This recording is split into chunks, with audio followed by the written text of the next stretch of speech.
We have multiple huge Marco Rossi updates as Bill Guerin has just revealed the shocking truth in an article with The Athletic on the plans for Marco Rossi moving forward. But not only that, Michael Russo dives into a couple of different paths, including having some comments from Ian Pulver, Marco Rossi's agent, and how this reveals the real big plan in terms of cost for Rossi. And it doesn't look too good for Wild fans. We have a lot to break down from this recent article, all coming up on this episode of Wild Digest. Quick reminder though, guys, most of you guys are not subscribed. Still, about 85%. We got Wild content coming all off season long. Draft is coming up. Free agency. This is your spot to be. Hit the free button down below. Kirk, let's start.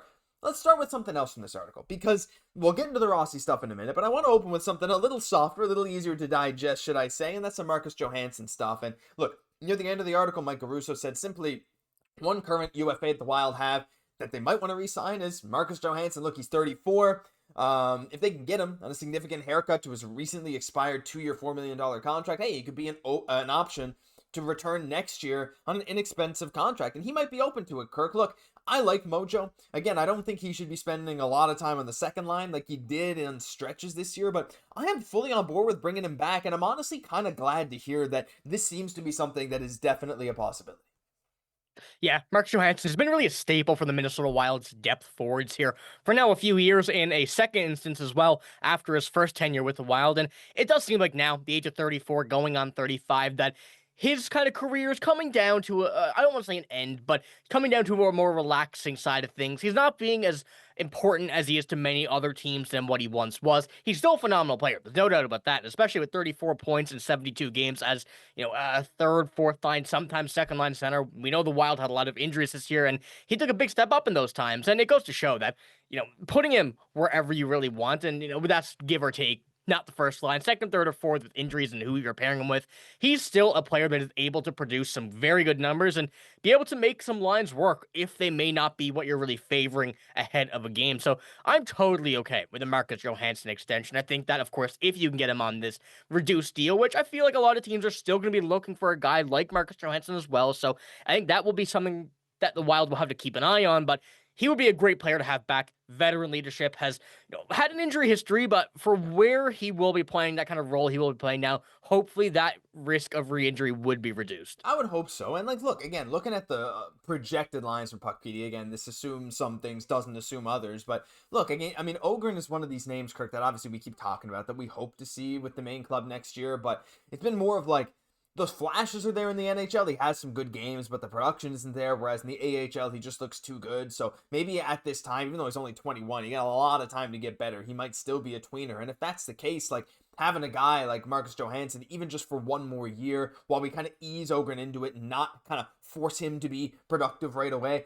that's definitely not a bad idea. And again, like you said, that production there, we'll get to that story in a second, teaser.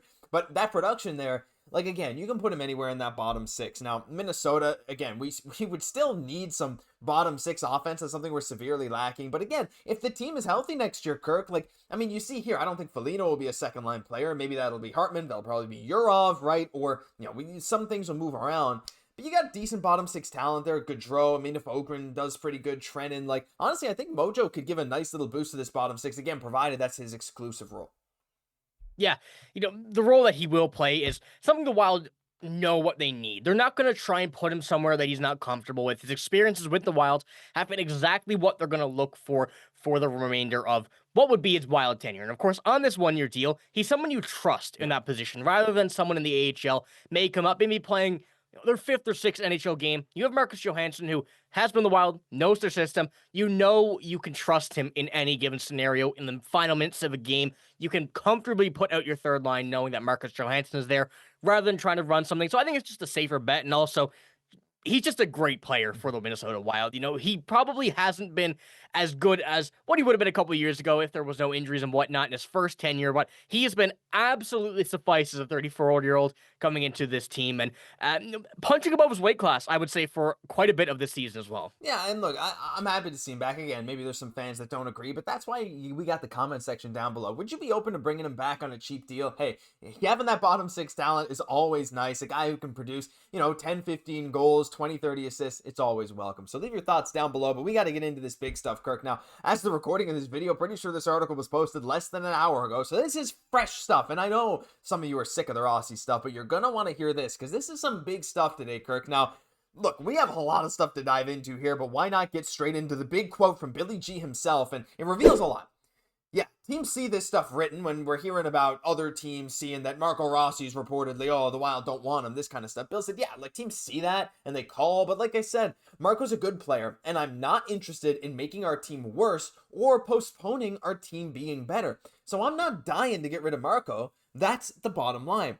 And this is very interesting. So you can take this quote and interpret it a couple ways. Like, first off, it is clear that the Wild like Marco Rossi. And, you know, these reports that the Wild haven't quite liked him, I don't think that's ever really been the case, at least in my mind. I think it's been more that they don't see him, or at least Billy might not see him at the value that they were proposing, which we'll get into in just a little bit later.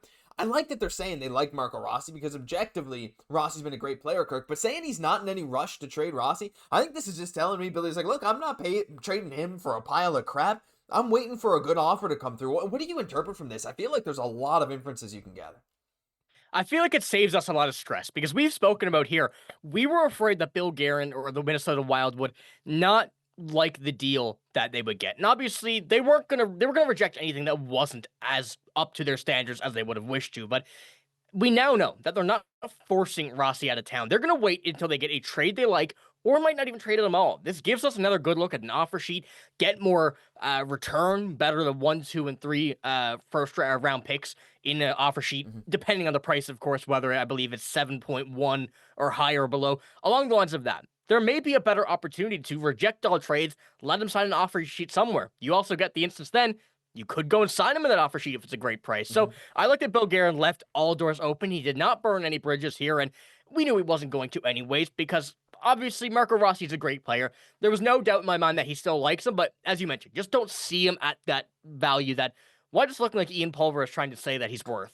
Yeah, I mean, that's the big one here, Ian Pulver. Now, that's something we got to get into because, again, we heard the reports that, they were willing to there was this 5-year deal that was kind of rejected, then a bridge deal that was kind of rejected, and it was just and the reports recently, Kirk, have been about 7x7. I think that seems to be what Rossi's camp's looking for, the same contract Matt Boldy signed. Maybe Bill Guerin's like, listen, I'm not signing you to Boldy money. We're not giving you that, even with the cap going up. Who knows? But Ian Pulver, you're right, the agent, there's an interesting quote in this article as well that dives into what he said. He said, quote, there's clearly a difference of opinion with respect to Marco's value. We will continue in good faith to engage the Wild to attempt to reach resolution. We understand that Billy likes Marco, but for how much? And in what role going forward? That is the subject of great debate. And I think it is a debate because, again, Rossi was one of the least used forwards on the Wild at only 11 minutes a game in the playoffs. He was relegated to the 4th line where he still managed 3 points in 6 games while playing next to Yakov Trenin and Justin Brazeau. He managed to do it. But Kirk, taking a look at some of Ian Pulver's other contracts, there's a certain theme here.